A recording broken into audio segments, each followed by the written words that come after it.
Phật dạy cách kiềm chế cơn giận. Chỉ cần nhẩm 3 câu này để giữ tâm bình tĩnh, tiêu trừ rất nhiều ác nghiệp. Đức Phật luôn khuyên chúng ta không nên nóng giận, bởi cơn giận chính là liều thuốc độc giết chết bản thân mình. Cùng xem lời Phật dạy cách kiềm chế cơn giận ra sao để luôn làm chủ được cảm xúc, bình yên, vui sống mỗi ngày, và cũng là tiêu trừ được rất nhiều ác nghiệp của bản thân. Thứ nhất, vì sao Đức Phật khuyên nên hạn chế nóng giận? Tức giận là một cơ chế phản xạ của con người khi đứng trước một sự việc không như ý. Tuy nhiên, việc tức giận quá mức sẽ dẫn đến ức chế tinh thần, khi không kiểm soát được, ắt sẽ bộc phát, gây ra những hành động sai trái. Trong giáo lý nhà Phật, nóng giận luôn là một hành vi không bao giờ được khuyến khích. Dù rằng bộc lộ cử chỉ phẫn nộ nhiều khi có thể làm dịu bớt sự bực bội trong lòng, nhưng chung quy nóng giận sẽ đem lại phiền não cho người giận cũng như cho người bị giận. Đức Phật luôn khuyên mọi người chúng ta không nên nóng giận, cho dù có lý do chính đáng hay không chính đáng, hợp lý hay không hợp lý. Chỉ biết rằng khi nóng giận, tâm con người chắc chắn không đủ để kiểm soát hành vi và ngôn ngữ. Phật nói, hãy từ bỏ nóng giận thì phiền não sẽ không đến với các người. Hỉ nộ ái ố là những cung bậc cảm xúc ai rồi cũng sẽ phải trải qua trong đời. Tất nhiên, khi đứng trước những bực dọc muộn phiền, con người ta sẽ rất khó nở một nụ cười mãn nguyện. Là những người bình thường ăn ngũ cốc, trạng thái tinh thần của chúng ta chắc chắn bị ảnh hưởng bởi tình cảm và ham muốn. Được bộc lộ cảm xúc là nhu cầu chính đáng của tất cả chúng ta. Nhưng cũng nên có sự tiết chế, nhất là trong cuộc sống rất nhiều cảm xúc. Thứ khiến con người tổn thương nhất đó là sự tức giận. Tức giận là một thứ tập khí thuộc căn bản phiền não lâu đời. Nó là một trong 3 thứ có gốc rễ sâu xa, trải qua từ vô lượng kiếp, là tham, sân, si. Trong kinh thường gọi 3 thứ này là tam độc, là nguyên nhân khiến con người tạo nghiệp bất thiện, để rồi trôi lăn mãi trong luân hồi sanh tử. Mục tiêu chính yếu của giáo lý đạo Phật là diệt trừ phiền não và mọi khổ đau. Nên Phật đã lưu ý đến việc khuyên chúng sinh từ bỏ nóng giận, vì đó là nguyên do tạo ra phiền não. Không giận hờn là giữ được bình tĩnh trước những cảnh trái ý, nghịch lòng. Giận hờn là tính xấu tai hại, chẳng khác ngọn lửa tàn bạo đốt cháy cả người giận lẫn những người xung quanh. Kinh Hoa Nghiêm có câu: nhất niệm sân tâm khởi, bá vạn chướng môn khai. Có nghĩa là một ý niệm giận hờn nổi lên thì 100.000 cửa nghiệp chướng đều mở ra. Hay câu khác như: nhất sân chi quả, năng thiêu vạn khoảng công đức chi sơn. Tức là lửa giận hờn một khi đã phát ra, có thể đốt cháy và làm tiêu tan muôn mẫu núi rừng công đức. Khổng giáo cũng nói: nhẫn nhất thời chi khí, miễn bá nhật chi ưu. Có nghĩa là dằn được cơn giận trong một lúc thì khỏi ưu phiền cả 100 ngày. Bao nhiêu phiền não xảy đến đều do ta chẳng biết dằn cơn giận mà ra. Phật khuyên ta nên lấy lòng từ bi và tính ôn hòa để thắng phẫn nộ. Đồng thời ta còn phải thận trọng lời nói, giữ gìn ngôn ngữ cho nhẹ nhàng, đúng đắn, và không bao giờ nên thốt ra những lời nặng nề, thô lỗ làm đau lòng người khác. Lời Phật dạy rằng ta nên bày tỏ nỗi khổ của ta một cách chân tình và thật thà với người mà ta đang giận. Có như thế mới có cách giải quyết vấn đề. Điều khó nhất là diệt trừ phẫn nộ ngay từ trong tâm. Khi tâm ta không còn nghĩ đến giận hờn thì tự nhiên cơn phẫn nộ sẽ không bộc phát. Và khi tập được tính không giận hờn thì ta có được đức tính nhẫn nhục cao quý. Ta sẽ dùng tình thương và lòng bao dung để đáp lại mọi trường hợp mà người phàm tục cho là đáng giận, trong những lúc họ tranh giành phải trái hơn thua với nhau. Cơn giận chính là liều thuốc độc giết chết chính bản thân mình. Đó là lý do Đức Phật luôn khuyên chúng sanh cần học cách kiềm chế và bỏ qua cơn nóng giận. Thứ hai, Phật dạy cách kiềm chế cơn giận. Ngày xưa tôn giả Ananda hỏi Đức Phật tại sao trên thế gian có người học Pháp mà bị bất hạnh. Đức Phật trả lời, một trong những nguyên nhân là do họ sân hận và thường nổi nóng, nói xấu người khác. Trong Kinh Đại Thừa Bản Sanh Tâm Địa Quán có nói rằng tổn hại do sân hận gây ra còn hơn cả một cơn bão bất ngờ. Dù có là Phật Như Lai cũng không thể cứu giúp được. Phật dạy cách kiềm chế cơn giận vốn rất đơn giản. Hãy nhẩm 3 câu này trong tâm, cơn giận của bạn sẽ nguôi ngoai ngay lập tức. Câu đầu tiên đó là giận là tự hành hạ mình. Người xưa có quan niệm rằng giận dữ hại thân, và khoa học hiện đại cũng đã có nhiều nghiên cứu chỉ ra rằng khi con người tức giận, các chức năng cơ thể sẽ bị ảnh hưởng tiêu cực. Khi chúng ta tức giận, nhất là khi tranh cãi với người khác, bạn có thể sẽ cảm thấy đau ở xương sườn. Nhiều người khi cảm xúc bộc phát quá mạnh mẽ, thậm chí sẽ cảm thấy khó thở và phổi như sắp nổ tung khi cơn giận ập đến. Về mặt sinh lý, tức giận khiến tim đập nhanh hơn, mặt nóng, đỏ hơn, các cơ căng lên, cơ thể có xu hướng co quắp, rất dễ dẫn đến co rút hoặc nhồi máu cơ tim, tai biến hoặc đột quỵ. Trên thực tế, đây là những lời cảnh báo của cơ thể tới bạn, nhắc nhở bạn không nên nóng giận. Về mặt tâm lý, tức giận khiến bạn có thể bị trầm cảm, tự ti, mất tự trọng, tâm hồn bị chính mình làm tổn thương, có thể dẫn đến việc sử dụng các chất kích thích như rượu, thuốc lá, thậm chí là cả ma túy, gây ảnh hưởng đến sức khỏe, gia đình và cả xã hội. Đạo Phật cho rằng giận dữ không mang đến lợi ích gì, vì nó gây ra nhiều khó khăn trong đời này và tạo nghiệp bất thiện, để rồi kéo theo kết quả khổ đau trong những kiếp sau. Giận cũng làm tâm trí mù mờ, lú lẫn, khiến chúng ta không thể nhận thức một cách thấu đáo các pháp ngay trong thực tại. Vì vậy mà không thể đạt được giải thoát và giác ngộ. Tại sao có những người rất dễ nổi nóng, trong khi những người khác thì lại không?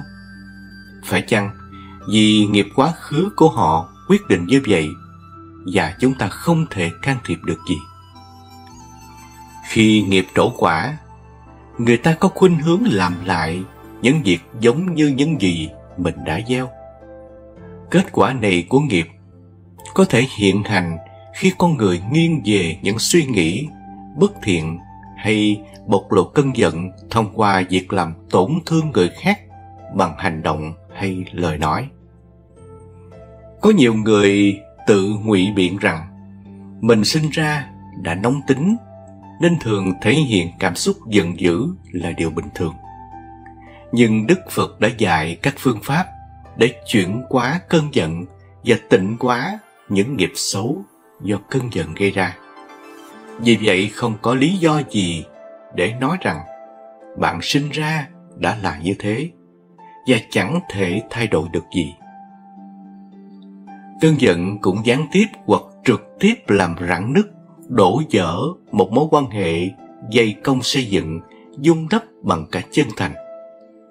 Người phải chịu sự tức giận có thể bị tổn thương tâm hồn, hoặc có thể coi bạn bè là kẻ thù, sẵn sàng đấu tranh, lập ra những kế hoạch báo thù. Hiển nhiên lúc này, không chỉ người tức giận, mà ngay cả người bị nhận những cảm xúc tiêu cực đó cũng có khả năng phải bị đẩy gần hơn đến ranh giới của tâm hồn ma quỷ la sát. Trong lúc bị tức giận chi phối, con người thường không kiểm soát được bản thân mình, dẫn đến những hành động nóng vội sai lầm, khiến bản thân phải ân hận, đau khổ, thậm chí là phải dằn vặt đến hết cuộc đời, và có tác động tiêu cực đến cuộc sống của những người xung quanh. Đức Phật đã dạy, trong tâm hồn con người luôn tồn tại song song nhiều hạt giống đang chực chờ nảy nở sinh sôi. Hạt giống tức giận, hạt giống tham lam, hạt giống từ bi, hạt giống hòa nhã, hạt giống hỷ xả, hạt giống hòa ái, nhã nhặn.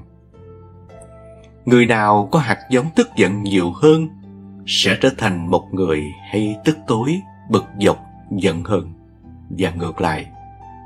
Hạt giống nào thường xuyên được tưới tắm, nuôi dưỡng, ắt sẽ sinh sôi, nảy nở tốt hơn. Hạt giống nào không được chăm bón sẽ yếu dần đi. Câu thứ hai: người khôn không giận.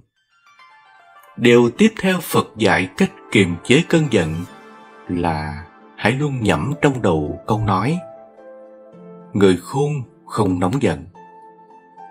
Đức Phật nói rằng tất cả chúng sinh đều đau khổ. Từ vô thỉ, chúng sinh trong sáu cõi đều bị vô minh ngăn trở, tâm mê mờ, nhận giả là thật. Vì vậy tất cả mọi người và mọi vật cũng như chúng ta đều là những người bình thường bị che mắt. Nổi giận chẳng những không giải quyết được bất bình, mà còn trở thành một trở ngại mới. Trong cuộc sống, chuyện tốt không phải lúc nào cũng đến với bạn, và không phải chuyện tốt gì cũng suôn sẻ. Vậy nên, khi mọi chuyện không được như ý, bạn phải học cách kiềm chế cảm xúc của mình. Đừng tức giận, than vãn. Bạn có thể buồn, nhưng chỉ được một chút thôi. Napoleon từng nói, một người có thể kiểm soát cảm xúc của mình vĩ đại hơn một anh hùng chiến thắng một thành phố. Mọi người đều sẽ trải qua mọi bất hạnh và thử thách trong cuộc sống, hoặc là bạn bị thất bại nhất thời làm cho gục ngã, hoặc là bạn đối mặt với nó một cách tích cực rồi vượt qua nó. Chỉ khi có đủ tập trung và sức bền trong cuộc sống, đối mặt với những khó khăn vất vả từ thế giới bên ngoài, không ngừng tích lũy năng lượng tích cực, nâng cao năng lực và rèn luyện sở trường của bản thân, thì con người mới có thể vững như cây tùng cây bách, có thể chống chọi với bão tố của cuộc đời. Cây tùng và cây bách đứng hiên ngang trên đỉnh núi, và khi cơn bão quét qua, hai loại cây này uốn cong thân mình theo gió để không bị gió làm gãy. Cuộc sống áp lực khiến chúng ta đôi lúc sẽ rơi vào trạng thái cáu giận hay bực tức, và khi đó thường ít khi suy nghĩ thấu đáo về những quyết định hay hành động tiếp theo của mình, nên dễ mắc sai lầm, dẫn đến những hành vi tổn thương cho người khác và cho chính bản thân mình.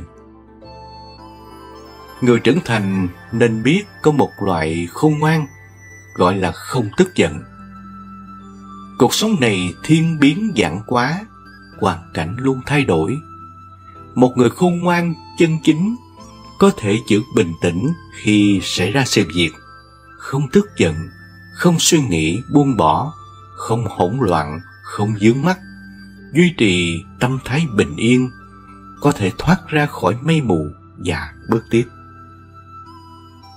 Cổ nhân xưa đã dạy, lời giận trong lòng không nói ra cũng chẳng phải do khiếp sợ, mà là người biết suy trước nghĩ sau, tâm điềm ý đạm. Chỉ những người khôn ngoan, hiểu chuyện mới xử lý cơn tức giận của mình bằng những cách này. Không ai giăng buồm trong cơn bão. Người khôn ngoan hiểu rằng khi tức giận càng phải giữ mồm giữ miệng. Một lời nói ra không thể rút lại. Lời khi tức giận như hòn đá nặng quăng vào người khác, vừa khiến người khác tổn thương, vừa làm hại chính bản thân mình, nên càng cần phải suy xét cẩn thận. Những gì bạn không muốn nghe thì cũng đừng dành để nói cho người khác. Tu dưỡng đạo đức bắt nguồn từ tu khẩu.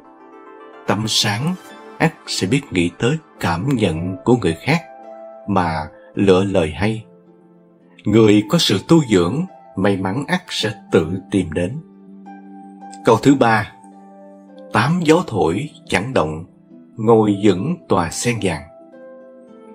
Câu nói tám gió thổi chẳng động, ngồi vững tòa sen vàng vốn bắt nguồn từ giai thoại thú vị giữa đại thi hào Tô Đông Pha và ngài Phật Ấn, sống vào khoảng thời Tống cuối thế kỷ 11. Ông Tô Đông Pha là một thi sĩ danh tiếng, không chỉ là một nhà thơ mà còn là nhà nghiên cứu Phật học rất uyên bác. Ông rất tự hào về văn sĩ, thư sĩ và cả hiểu biết Phật học của mình. Ông giao thiệp với thiền sư Phật Ấn. Hai người rất thân thiết và thường trao đổi Phật học với nhau. Vào một ngày kia, ông qua thăm ngài Phật Ấn. Vì Phật sự nên ngài Phật Ấn không có ở chùa. Ông chờ đợi rất lâu nên làm bài thơ. Khể thủ thiên trung thiên, hào quang chiếu đại thiên, bát phong suy bất động, đoạn tỏa tử kim liên. Tạm dịch là: cúi đầu đảnh lễ Pháp Dương, mười phương tỏa sáng hào quang, tám gió thổi tâm không động, ngồi nghiêm trên đóa sen vàng. Bát phong có nghĩa là 8 ngọn gió thổi rất mạnh, làm cho cuộc sống con người bị xáo trộn, ảnh hưởng đến đời sống. Nếu con người không bị 8 ngọn gió này làm dao động thì cuộc sống rất bình thường. 8 ngọn gió này gồm: thứ nhất, lợi, lợi lộc; thứ hai, suy, tức là hao tổn; thứ ba, hủy, tức là chê bai, chỉ trích; thứ tư, dư, có nghĩa là gián tiếp khen ngợi người; thứ năm, xưng, là trực tiếp ca tụng người; thứ sáu là cơ, dựng sự việc giả dối để nói xấu người; thứ bảy, khổ, tức là gặp chướng duyên nghịch cảnh, thân tâm bị bức bách, khổ não; thứ tám, lạc, tức là gặp được duyên tốt, thuận cảnh, thân tâm vui vẻ, hân hoan. Con người thường dao động, thể hiện cảm xúc vui buồn rõ rệt trước những hoàn cảnh thuận nghịch của cuộc sống. Khi được lợi thì vui mừng, hớn hở. Ngược lại, khi bị mất mát, tổn hại, suy thì buồn bã, tiếc nuối. Khi bị chê bai, chỉ trích, quỷ, cảm thấy rất khó chịu. Nhưng khi được khen ngợi, dự thì vui thích, hài lòng. Khi được mọi người xưng tán, tung hô, xưng thì hả hê, ngất ngây, hạnh phúc. Ngược lại, khi bị chế giễu, vu khống, cơ thì hậm hực, bức xúc không yên. Khi những điều không như ý ập đến, khổ, thì đau khổ thở than. Và ngược lại, khi mọi việc được thuận lợi như ý, lạc, thì mừng rỡ, vui vẻ. cuộc sống của con người chẳng mấy khi được bình an, vì luôn bị 8 ngọn gió này chi phối. Do vậy, muốn thiết lập hạnh phúc và an vui trong đời sống, chúng ta phải giữ vững tâm ý khi tiếp xúc đối diện với 8 ngọn gió này. Theo kinh Phật, ngày xưa có một người Bà La Môn. Hôm ấy tâm tình không tốt nên đến chỗ Đức Phật ở, chỉ vào mũi Đức Phật mà nói những lời tục tĩu. Khi ông ta đã bình tĩnh lại một chút, Đức Phật hỏi ông ta: nếu ông cho người khác một vật gì đó mà người kia không nhận, thì vật ấy có còn là của ông không? Người Bà La Môn nói: dĩ nhiên là còn. Đức Phật nói tiếp: vậy thì tôi không chấp nhận sự xúc phạm của ông. Bây giờ người này mới cảm thấy xấu hổ không thôi. Điều khó nhất là diệt trừ hận thù từ trong tâm. Khi không còn nghĩ đến tức giận, tự khắc cơn nóng giận sẽ nguội dần. Ta sẽ dùng tình thương và lòng bao dung để đáp lại mọi trường hợp mà người phàm tục cho là đáng giận, trong những lúc họ tranh giành phải trái hơn thua với nhau. Hãy luôn nhớ rằng, dứt bỏ được nóng giận hơn thua, cuộc đời sẽ tự nhiên thanh thản và dễ chịu hơn rất nhiều. Giải mã giấc mơ thấy Phật.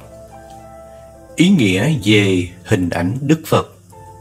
Trong truyền thuyết, Đức Phật là hình ảnh có thực, người mang một tấm lòng từ bi hỷ xả, cứu khổ chúng sinh, vượt qua những kiếp nạn.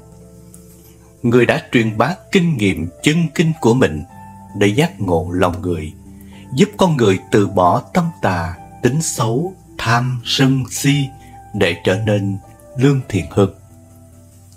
Ý nghĩa về hình ảnh của Đức Phật.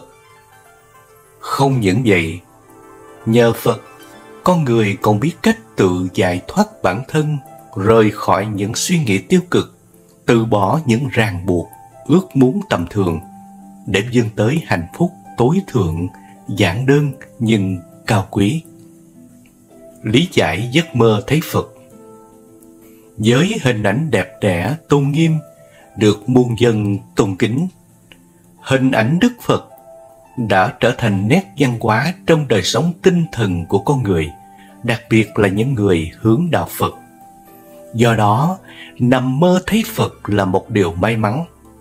Bạn không cần phải lo lắng, trăn trở nếu trong giấc mơ bạn đã được nhìn thấy Phật. Mơ thấy Phật cười nói với mình.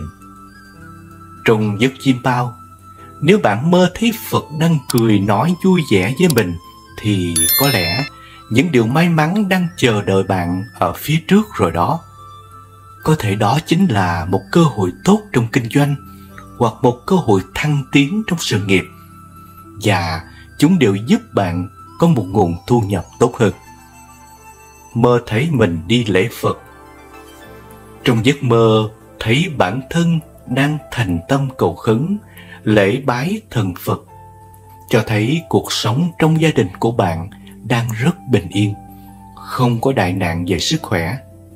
Mọi người trong gia đình luôn yêu thương, san sẻ công việc trách nhiệm cho nhau. Do đó, bạn có thể hoàn toàn yên tâm. Lý giải giấc mơ thấy mình đi lễ Phật. Mơ thấy mình đang quỳ lại trước Phật. Đây là một giấc mơ báo chuyện may sắp tới với bạn. Những khó khăn mà bạn sắp phải đối diện sẽ mau chóng được giải quyết triệt để bằng chính thực lực của mình, hoặc cũng có thể do bạn được quý nhân phù trợ. Bên cạnh đó, bạn còn có được niềm tin của mọi người và được nhiều người yêu mến, kính trọng. Họ sẽ luôn ủng hộ bạn và giúp bạn hết mình trong công việc. Việc của bạn là hãy cố gắng kiên trì và thực tập trung để có được thành quả xứng đáng nhất nha. Mơ thấy Phật đang trò chuyện giảng đạo cho mình. Giấc mơ này mang tới dự báo rằng khoảng thời gian sắp tới, bạn sẽ gặp được nhiều may mắn. Những con đường làm ăn thuận lợi sẽ được mở ra trước mắt bạn, và bạn chỉ cần chuyên tâm làm việc thì chắc chắn sẽ có được thành công. Chim bao thấy Phật đang trò chuyện giảng dạy cho mình. Mơ thấy cả nhà đi lễ Phật. Chim bao, bạn mơ thấy cả gia đình mình đang đi lễ Phật, một lòng thành tâm cầu nguyện trước Đức Phật thiêng liêng, thì đây chính là một giấc mơ tốt. Trong thời gian sắp tới, cả gia đình bạn sẽ có được rất nhiều điều may mắn, làm ăn thuận lợi, gia đình hạnh phúc. Về từng thành viên, cha mẹ thì mạnh khỏe, sức khỏe ổn định, con cái hiếu thảo, biết kính trên nhường dưới, ai cũng thành đạt và trở thành người có ích cho xã hội. Mơ thấy Phật xoa đầu mình. Mơ thấy Phật đang xoa đầu mình chứng tỏ bạn đang gặp vận may trong thi cử, đặc biệt là ở những kỳ thi quan trọng. Với những học sinh thì đạt được nguyện vọng cao nhất. Với những người đã đi làm thì công việc thuận lợi, có nguồn thu nhập ổn định, đồng nghiệp giúp đỡ lẫn nhau. Mơ thấy Phật Di Lặc đang nở nụ cười với mình. Trong giấc mơ, bạn thấy Phật Di Lặc, người luôn có túi vàng rủng rỉnh, đang nở nụ cười hiền hậu với mình, thì có nghĩa rằng bạn sẽ có một tương lai đầy đủ về vật chất hơn nữa. Ý nghĩa của giấc mơ này là điềm báo rằng công việc của bạn sẽ rất thuận lợi, các dự án thành công ngoài mong đợi và đem về cho bạn một khoản thu nhập kha khá. Mơ thấy Phật Quan Âm.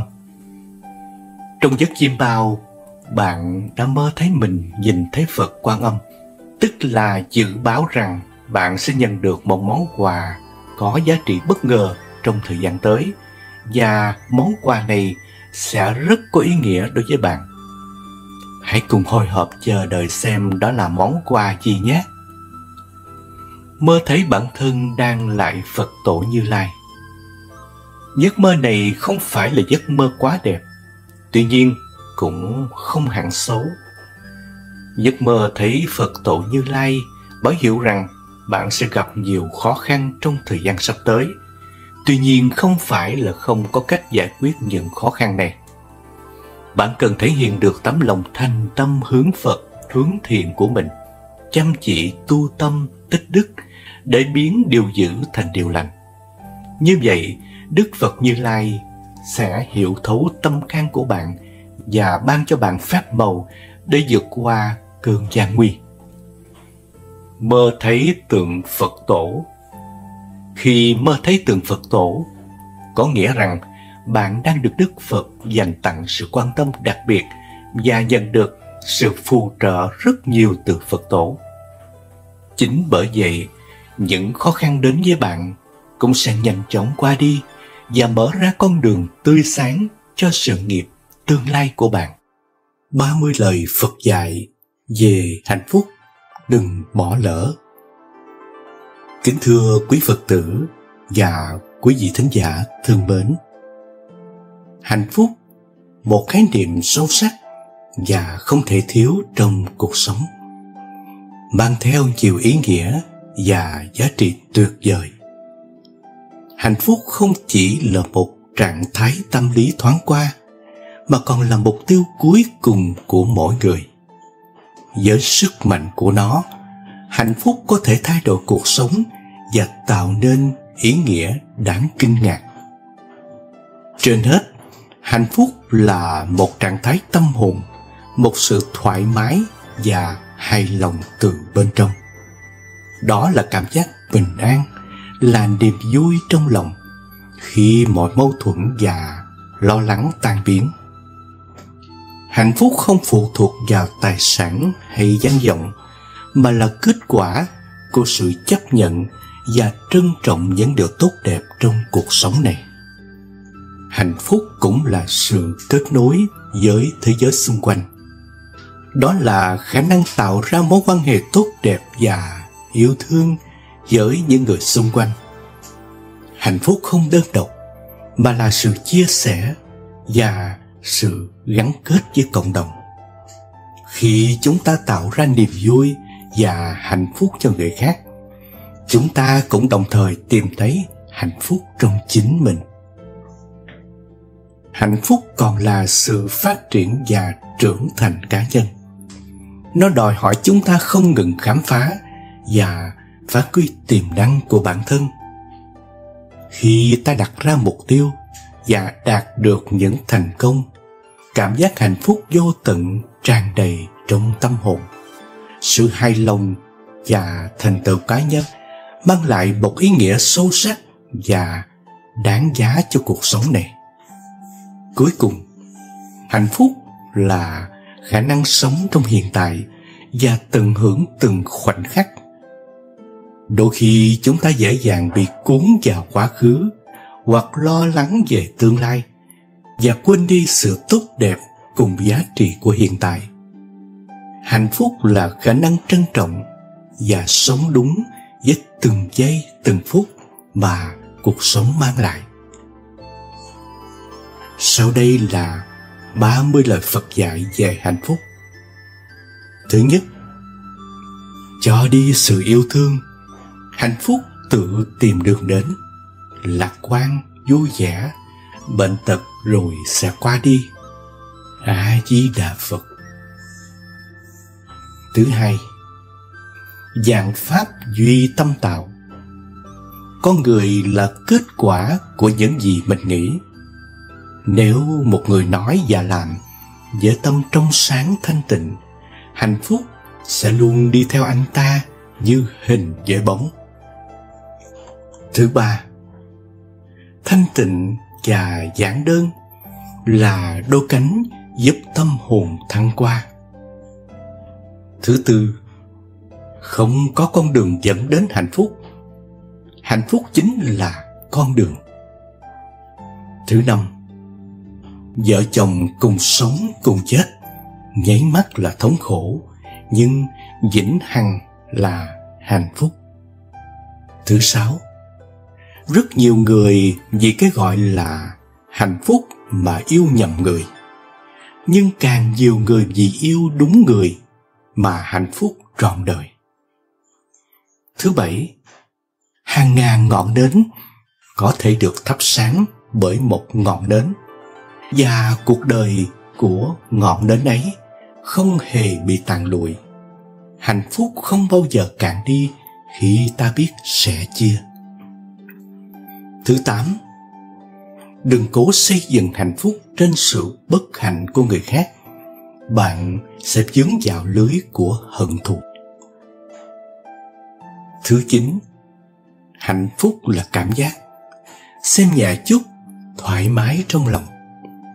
Thứ 10, nhiều người cho rằng sự náo nhiệt là hạnh phúc, nhưng khi quá náo nhiệt sẽ không có bình yên.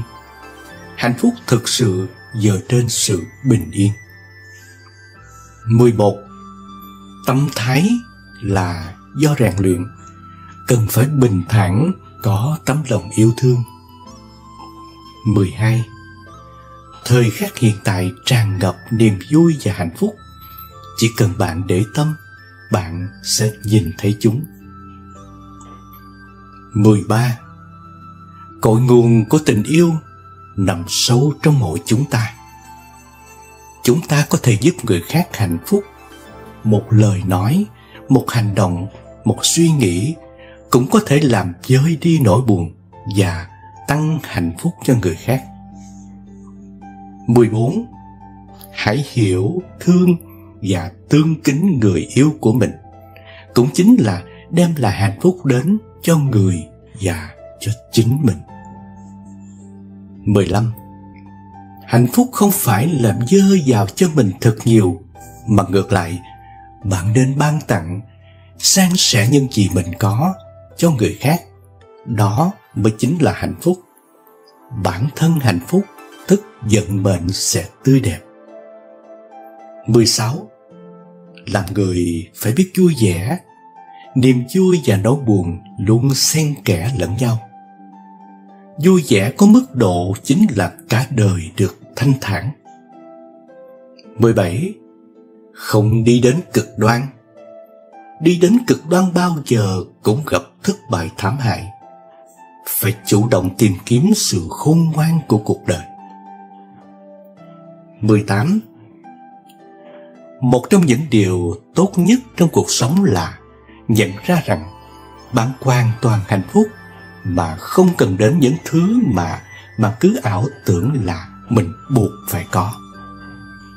19. Nguồn gốc của mọi khổ đau trên thế gian đều bắt nguồn từ tâm bám chấp.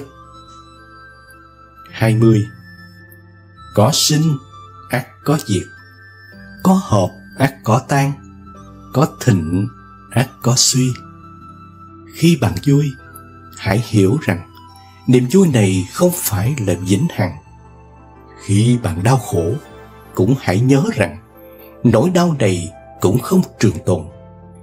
Vạn pháp thế gian vốn vô thường. 21. Hạnh phúc không bao giờ đến với người không biết tri ân những gì mình đang có. 22. Hãy biết cảm ơn cả những nghịch cảnh. Mỗi một vết thương đều là một sự trưởng thành. 23. Quy luật nhân quả không chừa một ai. Hãy cẩn trọng trong từng suy nghĩ, lời nói và hành động của mình. 24. Đừng xem thường những điều nhỏ bé. Một đốm lửa nhỏ có thể thiêu rụi cả một khu rừng. Một con rắn nhỏ có thể khiến ta mất mạng. 25. Hàng ngàn ngọn nến có thể được thắp sáng từ một ngọn nến. Hạnh phúc được nhân lên khi được sẻ chia. 26. Không ai có thể mang lại hạnh phúc cho chúng ta ngoài bản thân mình. Mỗi người phải tự cất bước trên đôi chân của chính mình. 27. Là người biết hài lòng sẽ cảm nhận được hạnh phúc. Không biết hài lòng mãi mãi không biết được hạnh phúc. 28. Kiềm chế và khắc phục được sự thèm muốn sẽ giải thoát con người ra khỏi mọi cảnh huống xảy ra. Dù đó là hạnh phúc hay khổ đau, sẽ mang lại sự bình an cho con tim và tâm thức của mình. 29. Đừng cố xây dựng hạnh phúc trên sự bất hạnh của người khác. Bạn sẽ dướng vào lưới của hận thù. Hãy cho đi ngay cả khi bạn chỉ có một chút thôi. 30. Nói tôi yêu bạn có nghĩa là tôi có thể mang tới cho bạn sự bình yên và hạnh phúc. Để làm được điều đó, trước tiên chính bản thân bạn phải là người có được những điều đó trước đã. Đức Phật chỉ ra 5 đặc điểm người mang mệnh khổ. Có những lần bạn gặp một người ăn xin, nhưng tấm lòng của họ rất thơm thảo. Dù bản thân đang là một người rất khó khăn, nhưng vẫn sẵn lòng chia sẻ phần đồ ăn mình đang có trên tay cho một người khác. Bạn sẽ tự hỏi tại sao họ tốt như vậy mà vẫn khổ cực. Từ tốt mà chúng ta vẫn hiểu đang quá chung chung, vì cũng chính người làm việc tốt với bạn nhưng lại đã và đang đi hại người khác. Đức Phật đã chỉ ra những đặc điểm người mang mệnh khổ sau đây để bạn tự nhắc nhở bản thân và tìm cách phòng tránh. Thứ nhất, kẻ quên đi chữ hiếu. Nếu bản thân đang rơi vào cảnh khổ, đừng chỉ dừng lại ở việc cố gắng kiếm tiền để thoát nghèo, mà quên đi việc hiếu thuận cha mẹ, vì chắc chắn số tiền bạn kiếm chẳng được là bao. Nếu may mắn, cũng chỉ đủ trang trải cho cuộc sống tạm bợ hiện tại. Ngoài làm việc, hãy dành thời gian phụng dưỡng cha mẹ, vì chỉ có lòng hiếu thảo mới thực sự giúp bạn thay đổi cuộc sống theo chiều hướng tích cực hơn trong tương lai. Thực tế là trong cuộc sống bộn bề nhiều lo toan thì có rất nhiều việc chúng ta phải làm, phải hoàn thành mỗi ngày. Nhưng đừng chỉ thế mà quên đi cha mẹ vẫn đang mong ngóng chờ tin bạn. Dù một cuộc điện thoại hỏi thăm ngắn thôi cũng đủ làm cho họ an lòng. Bạn nên biết đặt chế độ ưu tiên của mình ở đâu, và ưu tiên nhất vẫn luôn nên là bố mẹ mình bạn nhé.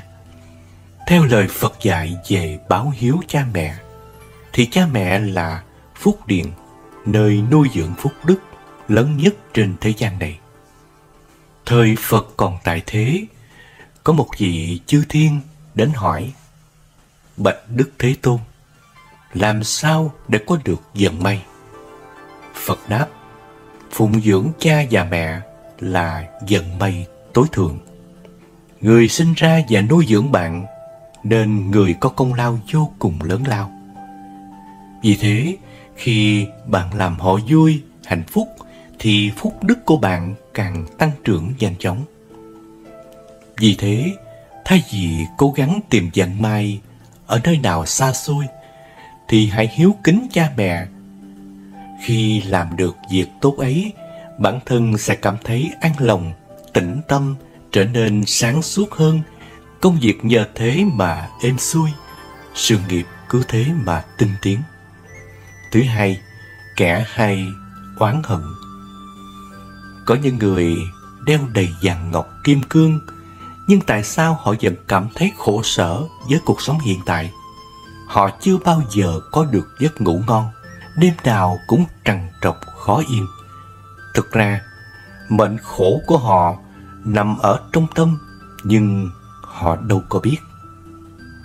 Lời Phật dạy về hận thù đã cho chúng ta biết rằng sự oán hận chỉ khiến ta mãi chìm đắm trong nỗi đau khổ không bao giờ chấm dứt được.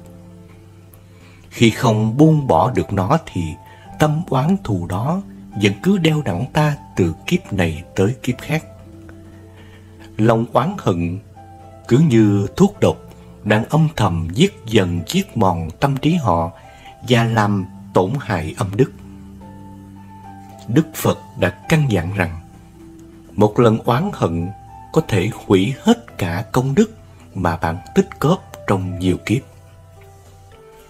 Thực tế, đã có người anh vì tức giận việc người em mượn mình số tiền lớn mà không chịu trả. Khó chịu vì em vẫn ung dung hưởng thụ cuộc sống sung sướng. Nuôi hận đã lâu, người anh chờ cơ hội ra tay giết hại gần hết gia đình người em. Thế mới thấy rằng oán giận là nguồn gốc của tất cả tội ác. Do đó, đừng xem nhẹ sự oán hận dù nhỏ bé thế nào đang bắt đầu dấy lên trong lòng mình. Nó chính là cội nguồn của cuộc sống khổ cực, khó khăn của bạn trong tương lai. Nếu bản thân nhận ra mình đã mang mệnh khổ chỉ vì lòng hận thù, thì hãy quay trở về cội nguồn, gốc rễ vấn đề. Đôi khi đó không chỉ là tiền bạc, mà còn là ở tâm tính.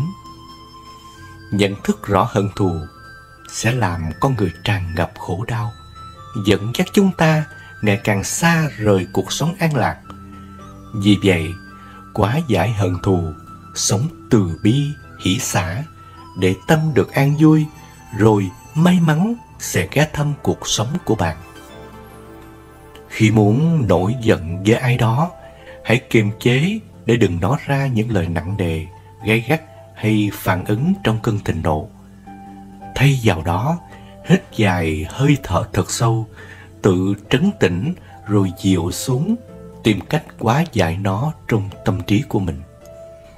Thứ ba, kẻ sống vô ơn. Theo lời Phật dạy về lòng biết ơn, trân trọng thứ mình đang có, bạn sẽ có nhiều hơn. Điều này có nghĩa là khi bạn làm điều ngược lại thì cuộc sống của bạn sẽ thiếu thốn khổ sở. Thực tế là những người mang mệnh khổ hay phàn nàn mọi thứ, đổ lỗi và chỉ trích, như thể bản thân là người tốt, chỉ có mọi người sống lỗi với họ vậy. Họ tỏ ra mẫu mực, còn người khác sai trái, rằng ông trời bất công không ghi nhận nỗ lực của họ. Họ quên đi rằng cuộc sống hiện tại của họ đã may mắn hơn so với vô số những người ngoài kia. Bản thân vẫn có cơm để ăn, quần áo để mặc đã là quá may mắn rồi. Thế nhưng họ lại không nhận ra điều đó. Dường như họ không hề biết tới khái niệm lòng biết ơn để hiểu ra rằng họ đang hưởng rất nhiều ân huệ của rất nhiều người xung quanh mình. Đức Phật đã dạy về lòng biết ơn rằng có hai hạng người này các tỳ kheo, khó tìm được ở đời. Thế nào là hay? Người thi ơn trước và người biết nhớ ơn đã làm.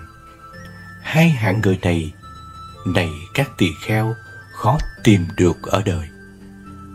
Thiền sư Thích Nhất Hạnh cũng dạy rằng còn biết ơn là còn hạnh phúc. Vì thế hãy luôn học cách tỉnh thức biết ơn mọi thứ mình đang có, thay vì than phiền trách móc vì những thứ mình chưa có. Có thể bạn thắc mắc, kẻ sống vô ơn là đặc điểm người mang bệnh khổ. Thế nhưng bạn vẫn thấy rất nhiều người như thế vẫn có được cuộc sống sung sướng đấy thôi. Thực tế những gì mà họ có rất tạm bợ. Nay mai họ sẽ rơi vào cảnh cơ hàn vì chính tính xấu này của mình. Hiện tại họ như thế, nhưng không ai đảm bảo tương lai của họ sẽ tiếp tục an vui, hạnh phúc. Thứ tư, kẻ sát sinh. Sát sinh với bất cứ lý do gì thì đều không tốt. Giết hại loài vật khác luôn là điều không nên, vì ai cũng ham sống sợ chết. Khi một người sát sinh, họ đã gieo rắc khổ đau cho người khác. Theo nhân quả thì chính kẻ đó cũng không thể có được một cuộc đời sung sướng an vui. Hay sát sinh thì ắt mệnh khổ đã là điều mà Đức Phật đã nhắc nhở chúng sinh từ bao lâu nay. Vì theo Phật giáo, trong tất cả các tội nghiệp thì sát sinh là tội nặng nhất. Thế gian này là một chuỗi dài nhân duyên tương tàn, tương sát lẫn nhau. Nên với lòng từ bi vô hạn, Phật không cho người xuất gia giết hại dù chỉ trong tâm tưởng. Người tại gia thì hạn chế tối đa việc giết hại các loài vật cho đến khi nào giữ được trọn vẹn mới thôi. Thế nhưng sự thật là trong cuộc sống thường nhật, rất nhiều người không để ý việc này. Họ thường chọn những công việc gây hại tới nhiều loài vật khác và cho rằng bản thân cần phải mưu sinh. Dường như họ đã có nghiệp phải dính mắc vào đó nên không thể thoát ra được.